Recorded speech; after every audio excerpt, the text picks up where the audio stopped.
Welcome to Consumer Connection, a podcast brought to you by the Montgomery County Office of Consumer Protection.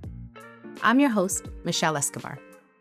Today, we're diving into a topic almost every homeowner faces at some point: home improvements. Whether you're planning a small upgrade or a major renovation, your decisions can impact your home's safety or your wallet for years to come. Joining us is Matt Kaufman, Investigator here at OCP, who specializes in home improvement complaints.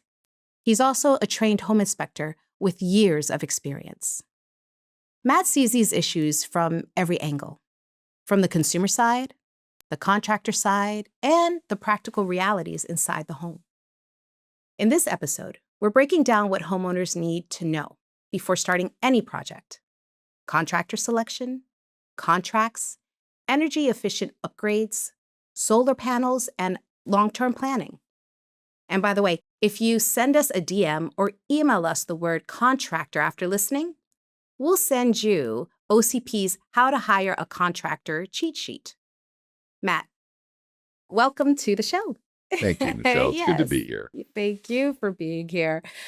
So we've been working together for some time now. We both do home improvements, so I think this is going to be a really good conversation. Yeah. We have a lot in common and a I lot know. to talk about. I'm really looking forward to this because, as you know, the best thing we can possibly do for homeowners is to inform them ahead of time, because most of the time, by the time they get to us, they already have a problem that in most cases could have been prevented with a little bit of foreknowledge. Absolutely. Absolutely. That is a very true statement. And so let's talk a little bit about common complaints since we're here. Let's Sure. talk a little bit about common complaints. What are we seeing at the office right now with home improvement complaints? Well, Michelle, most of the time, we see the complaints divided into a couple of categories. The first category would be criminals, unfortunately. And those are people who, at the beginning, their intention is to steal people's money, to convince them to give them money and then leave with it and not return anything of value. So that's something that we encounter, and it's difficult because if a criminal has planned to take your money, they've usually also planned to hide the money after they've taken it and maybe even have hidden their identity. So let's pause there for a minute because let's talk a little bit about red flags. Yes. When they are intending to take your money, Mm-hmm. what are we looking for? Those handshake deals. That's They're right. not presenting you a contract. That's right. They don't have a license, possibly. That pressure, those pressure tactics, pay with cash. That's right. Cash or payment apps. Yes. So what we recommend is pay with a check or a credit card, because Correct. that's going to be your best defense. Or asking them to pull their own permits. Pulling their own permits. And there are some of those things will cross the boundary of contractors who do intend to do work. Okay, yeah, talk to me about that. Who will ask people to get the permits themselves because they're in that middle range where they're actually contractors. They may or may not be licensed. They do intend to do the work, but they're also perhaps not the best quality or the most ethical, and they want to give you as little purchase in terms of holding them accountable as possible. So phone numbers, addresses, business names don't necessarily match up with the license. The license number won't be provided on contracts, etc. And sometimes they're not equipped to do that work. That's right. It could be might be something that overreaching. you've been worked with before, but Yes. they don't even Yes. they're not equipped to do that work. They don't know what they're doing. Yeah. Right. Yeah. And I've had that happen. I've had people who vetted contractors. Oh, he's got good references or she's got good references, but they're actually taking on a job that's bigger than anything they've ever done. They might have been the laborer for a job like that, but they've never been the one to organize, budget, and implement it. So yes, that's a difficult situation when the consumer finds themselves having given away a lot of money and not getting anything in return. And you said there's a third one. Third category, which is legitimate contractors who are licensed and so there are three categories: the criminals, the people who are ethically on the in-between but have Sometimes they're big corporations who, just protect themselves more than they protect their consumer. And then the third category is just legitimate misunderstandings about expectations and results, workmanship, disagreements on timelines, things that most of the time can be solved with a good contract. All right. Helps a lot. Absolutely. Yeah. So let's talk about that. How do we choose then? What do we tell the homeowners? How do you choose a good contractor? What do I do? Yeah. Because you have to plan a home improvement. It takes so much energy. It does. And it really takes so much thought. Right. Like you really have to be organized and understand, what am I doing in my home? This is your home. Yeah. And you're counting on someone else to do this for you. That's right. But you really need to be as knowledgeable as you can with what's going on in your house. That's correct. And I would say that first starts with having realistic expectations. So no one's perfect. Even the best contractor can have something go wrong or not turn out exactly the way they wanted it to or you wanted it to. And your expectations, the homeowner's expectations, have to be realistic. When we build a new wall, you can't hold a magnifying glass to it and expect it to be perfectly smooth, because that's not how it works. If you want that quality, you have to expect to pay 10 times the amount of a normal construction job. Mm-hmm. So establishing realistic expectations with the contractor, or at least with yourself before you're even looking for a contractor. What am I actually looking for? What am I actually expecting? Because if you're expecting a caviar spread on a fast food budget, it may be time to step back and reflect on, really, is this the right time to be doing this? Because that's not going to happen. And the thing is, the caviar spread might take more work and Oh, it more will. effort. Yeah, exactly. So it's Absolutely. gonna, we're to build this wall, we're gonna have to tear down, this and much more of Right. it, and it just can turn into something else. So I hear you. I hear you on And that. it requires a much higher level of skill, Yeah. planning, and quality of materials. And all of those things cost more. Yeah. So yeah. You don't get real caviar at a fast food burger price. That's just not going to happen. Those are the criminals. Yes. People who tell you you're going to get caviar. Yes. And they're selling it to you for the price of a bag of French fries. So the best thing you're not going to get what you're thinking you're going to get. Right. So the best thing to do is protect yourself the best way you can. That's right. So get a licensed contractor from the Maryland Home Improvement Commission. I would agree with that. Make sure that you get a licensed contractor, because there are benefits to that, in the sense where they have to take an exam. Their salespeople have to take an exam and pass it on laws and regulations for home improvement. Correct. How to sell a home improvement. And their contracts have to have certain things. Now, I know if we get into contracts, that's an episode on its own. But in general, you want to make sure that the contract has the contractor's name, the MHIC license, and you want to verify. Because I can't tell you how many times I have seen contractors with all this great contracts with all this information, but the consumer didn't verify it, and they're not licensed. Their license had expired. So they use someone else's license. Or they use someone else's. Exactly. Or there's just no license on the contract, and the name of the business is actually not a registered business in Maryland. Yeah. It's the person actually acts under another business. Or another one I've seen is the business license that they give you in that you can obtain in the courts, that circuit court. Now it says not for home improvement. Right. But believe me, I've seen that whited out. Yeah.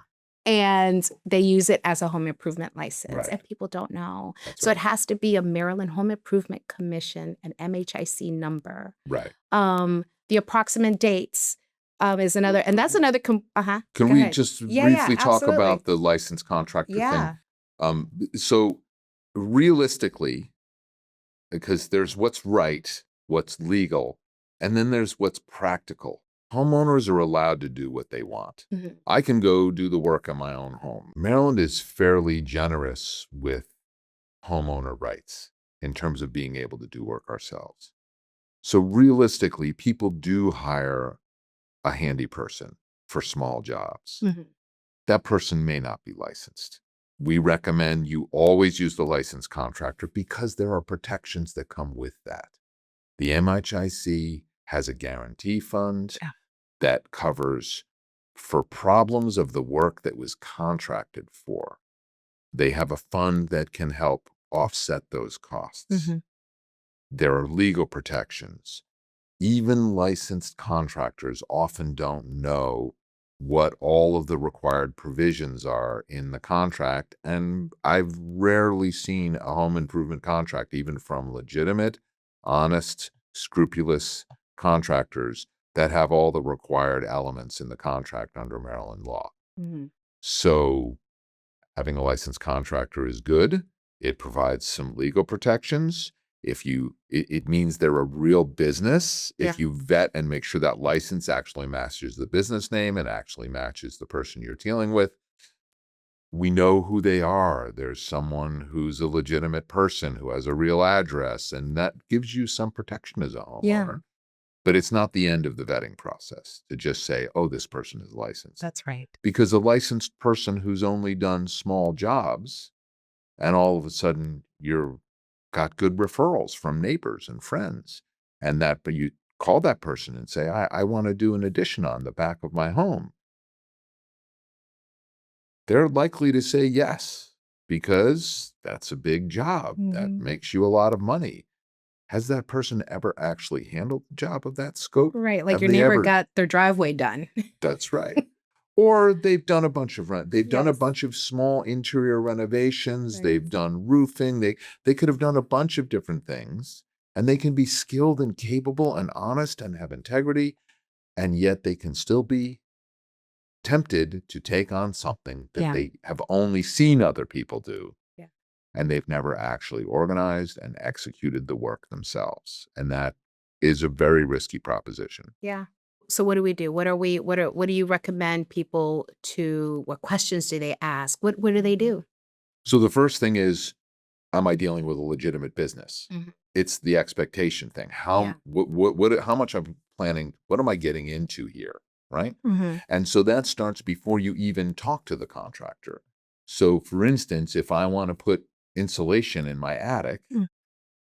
what are the potential uh, grants and refunds that I can get from the utility company and from the state? And what are the requirements of those things? Mhm. Because if you know those things ahead of time, that dictates how you go about the process. You have to get an energy audit Yeah. first. Yeah, and don't take the contractor's word for it. That's right. You have to You do have that. to do some, Yeah. which is why once you've decided kind of where you want to go, Mhm. what you think you want to go do in your home for an Yeah. improvement, it's good to have more than one contractor come in and discuss it with you, Mhm. because hopefully you'll get some ideas from them. And you may discover, for instance, with your attic insulation, they're going to be covering over that old, poorly running and noisy bathroom vent fan.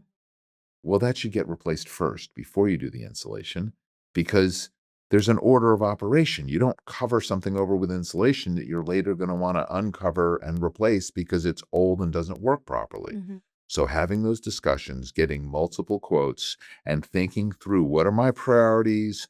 What's realistic? How much do I have to spend before you start talking to salespeople is very helpful. So you have an understanding of what it is that is really going to help and serve you and your home and your family.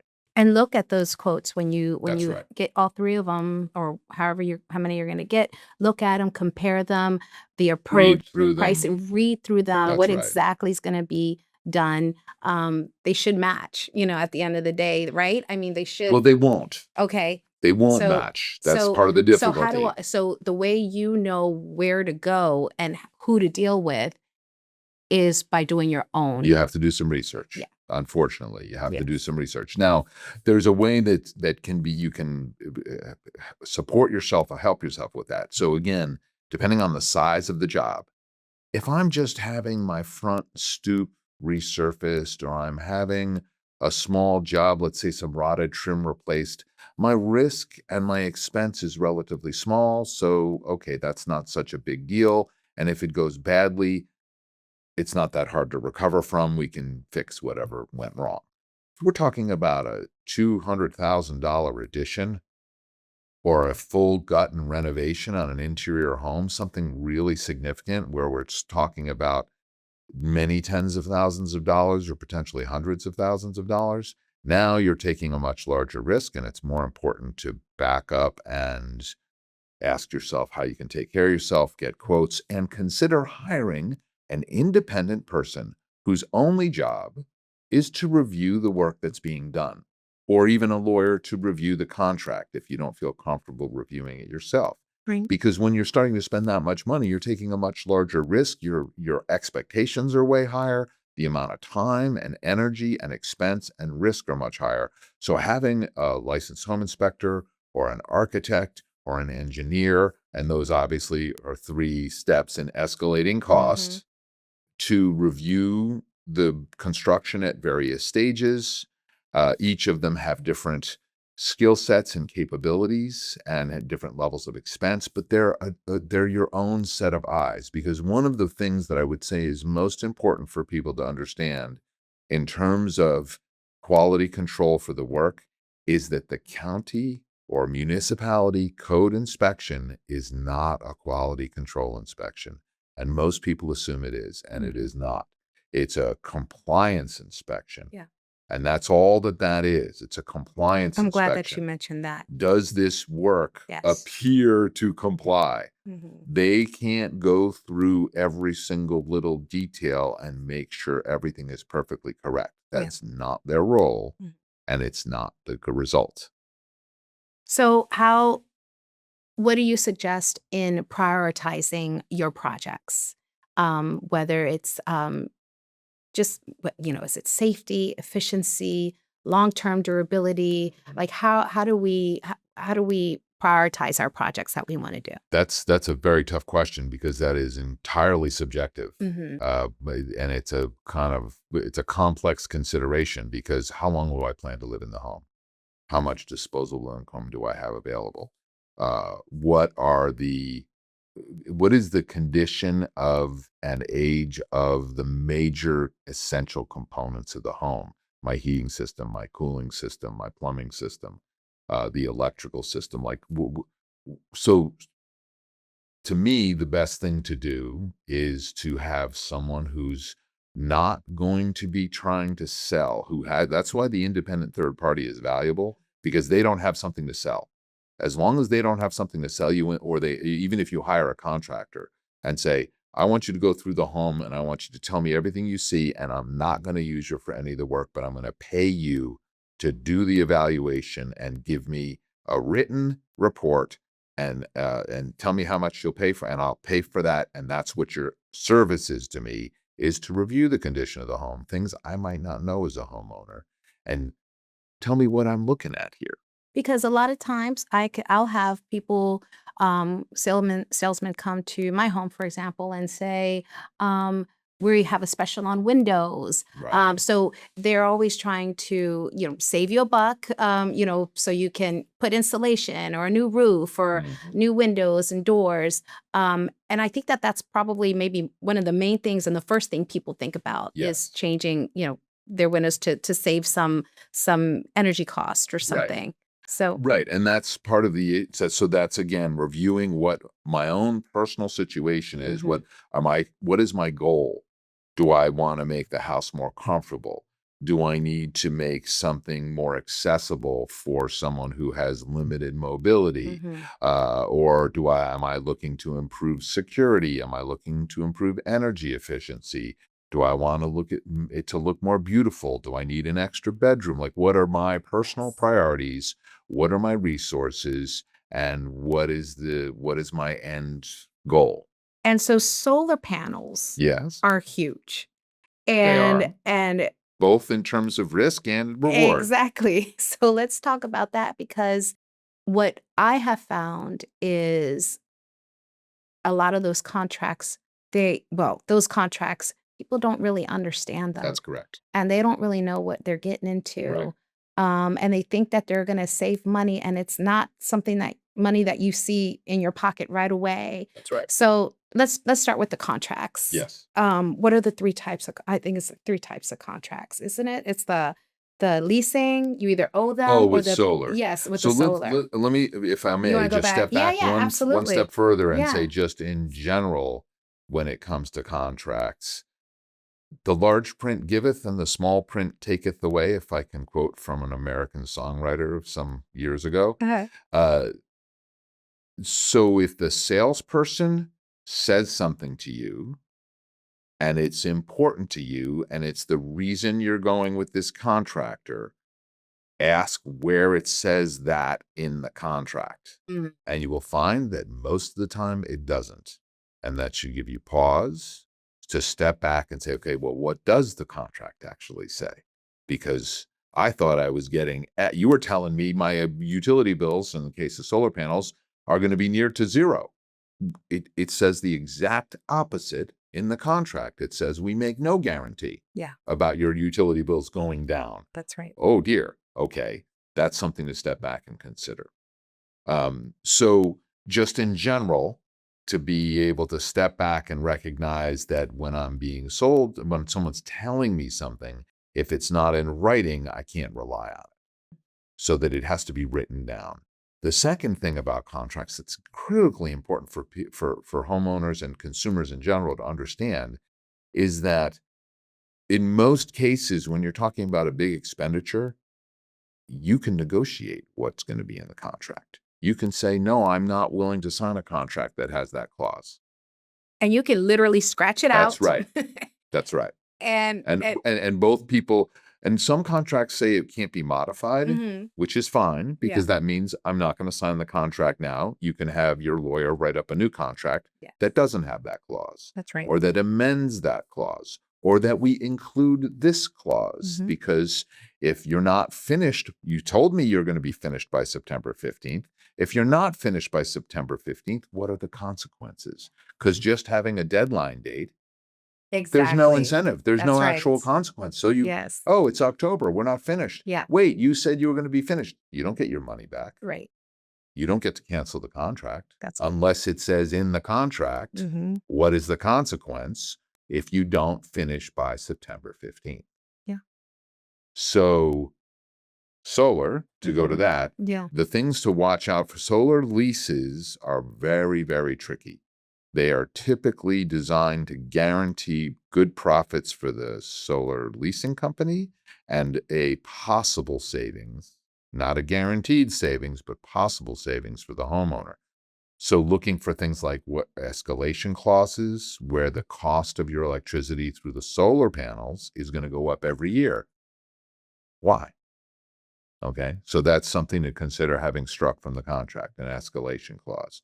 Are you going to continue paying the lease fee even if the system is not working, even if it's down for warranty repairs?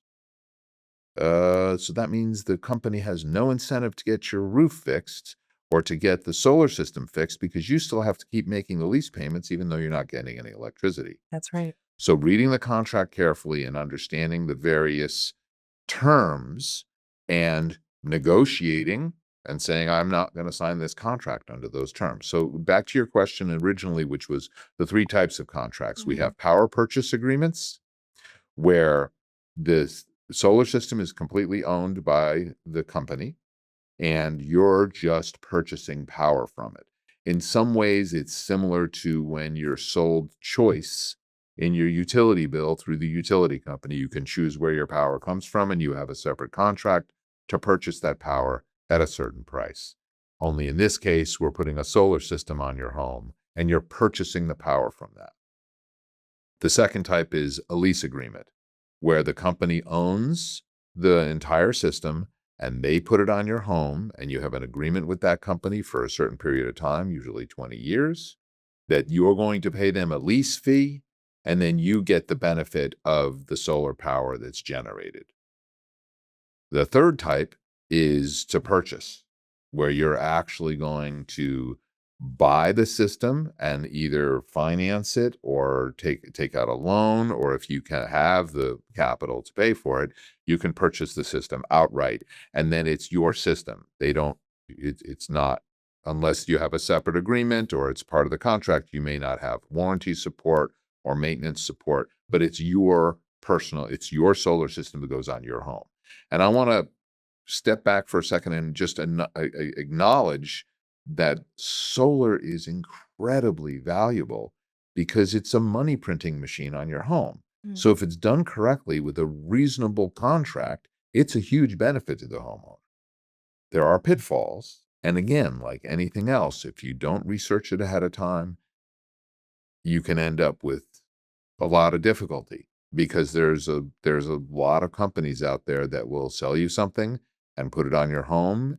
And if the contract doesn't hold them accountable and it's not working, then you don't have a lot of recourse. I've had quite a few complaints in where the solar system has been put on, and then there's leaks afterwards From the roof. From the roof. That's right.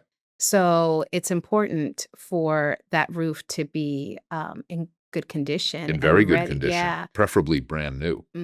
And so solar companies, I've certainly encountered it myself, where they install a solar system on an old roof. And the homeowner just assumes that the solar system is going to help protect the roof or extend its life, or because they installed it, then they're going to deal with any leaks. You have to read what it says in the contract. Yeah. And it's just not the case. So yes, those kinds of things are very important to consider. The age of the roof, the condition of the roof, and what are the guarantees? What is the size of the system I'm purchasing, and what is the guarantee for that system? How long do I plan to own the home? What's the terms of Does the it lease? even transfer to if I do sell the home? Does it transfer to the new homeowner? Well, that's the issue with the lease, is Yeah. that you don't have a choice. The homeowner who signs that lease is responsible for that lease for the full 20 years. And if you want to sell the home and the person who's purchasing the home doesn't want the solar system, it's the homeowner's responsibility to pay the buyout for that solar system, That's or very pay to have it information. moved to a new location and Yeah. continue paying so it can be complicated. Yeah. Which is not to say that it sometimes works out very well for homeowners, but again, a lot of that has to do with how the contract is set up and whether the work was done correctly. Yeah. So all this, how can OCP, how do we help? When should residents reach out to us? Well, I mean, they can reach out to us at any point, including in the vetting process, because we can certainly provide people, homeowners and consumers, feedback on how to vet a contractor. Does that contractor have a license? If you don't know where to look it up in MHIC, you can call us and we can tell you, hey, this is where you go to look up to see if the license is active, to see if that license number is actually associated with the business who you're doing business with. Have we had any complaints about that contractor? Yes, right. So we can help from the very beginning. This, to me, is I love doing these things to inform people ahead of time about what they're getting into and how to protect themselves, because that's very important. I want to go back to those three categories we talked about: the criminals, the kind of people who run in the margins, and the legitimate contractors. Yeah. So in terms of criminals, it's difficult for people, smart, educated, well-meaning, thoughtful people can be taken advantage of. I've been taken advantage of. I believe I have to. you have been taken advantage of. And we're actually Yes. in consumer That's protection. right. So there's no shame in having been deceived. Yeah. Because the people who are doing deceiving, criminals, are actually practiced. They're skilled. Yes. They have techniques. They've learned a lot. They have all sorts of skills that are geared towards, just like a professional who does your construction, or you go to a doctor, or you go to a lawyer. There are people who study how to deceive people. That's right. And so being deceived is nothing to be ashamed of. So as soon as you're concerned that you may have been deceived, or that someone took cash for a job and all of a sudden you can't get in touch with, as soon as you think there's a problem, someone calls and says, I need your account information to protect your computer or to protect your account, and you thoughtlessly, in a rush, and you give it to them, and you're like, oh no, what do I do? I wonder if anything, oh, I'll just wait and see what happens. Not a good decision. Yeah. As soon as you think there's a problem, reach out to the Office of Consumer Protection, or in the case of scams dealing with your phone, you can call the FTC. And that's one of the values of our, what the Office of Consumer Protection has to offer is we'll guide you. If it's not something we can help with, we'll help to guide you to who may be able to help you and where you can go to seek assistance. So the first thing is, as soon as you think there's a problem, talk it over, reach out to someone, okay? You always start with the contractor themselves or the person themselves. So, hey, Mr. or Mrs. Contractor or Ms. Contractor, whoever it is, I'm concerned about this. I have a problem. Put it in writing. That's the second thing. When it should be in writing. Text is okay. Email is fine. A certified letter is solid, right? But anything in writing, not just a phone conversation, never a driveway conversation without. So if we had a driveway conversation, Michelle, I'm concerned about our the timeline for the work that we've been doing. I thought we were going to have it started by this Saturday, and you're telling me now it's going to be next Saturday. Okay. We have the driveway conversation. You assure me. I do not leave it at that. As soon as we part, I go to our means of communication, whether that's email or text, and I say, this is my understanding of the conversation we had today. You're definitely starting by next Saturday, correct? And get a response, or at least put in writing that you had a conversation and this is what the understanding and expectation is. For an actual contract for home improvement, it's called a change order. And it stipulates, we agreed to do this for this price. Here's my signature. Here's your signature. That's a change order. That changes the contract and says, oh, we decided to do this side garden bed while we were doing the deck. And now we're adding that. And this is a cost we're adding on. Yeah. I can't stress enough how much documentation matters. Yes. Absolutely. So we can mediate. So if it does maybe before it escalates to court or something, maybe we can do something through mediation. Definitely point people to the right regulatory agency if needed. Correct. And sometimes we can actually, resolve the complaint beforehand. And we enforce consumer protection law. Yes, we do. So if there's a violation of consumer protection law, that would be part of our investigation. And it would be something that we would address with the merchant or contractor in this case. Matt, is there any final thoughts before I ask you the next serious and last question? Okay. No, I think the main thing is that to ask for help and to do your research and to get more than one opinion and get them in writing and vet your contractors. Not just online reviews, but also testimonials from people who've had the work done by that contractor that you're looking to get done. Exactly. Yes. So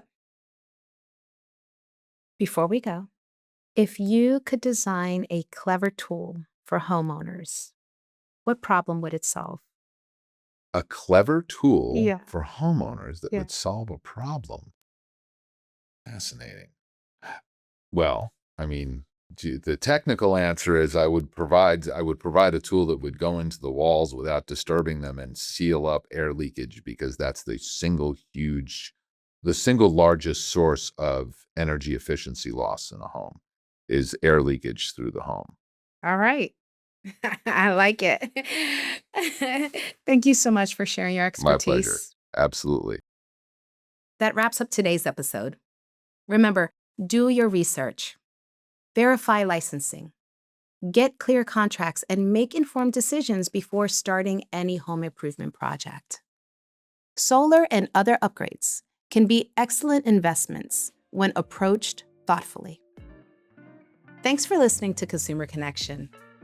Don't forget, DM us or email us the word contractor for the How to Hire a Contractor cheat sheet.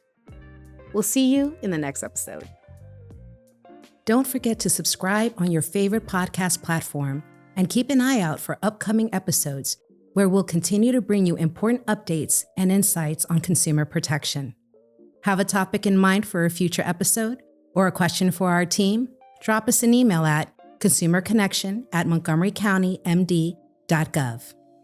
If you enjoyed this episode, please share it with your friends and family, and stay in the loop with OCP by searching the hashtag MCGOCP on social media. Remember, knowledge is key for safeguarding your consumer rights. Stay informed, stay protected, and stay connected. Until next time. This podcast is brought to you by County Cable Montgomery, your source for news and information from the Montgomery County government. Connect with us via cable, Facebook, Instagram, or YouTube by searching for County Cable MoCo.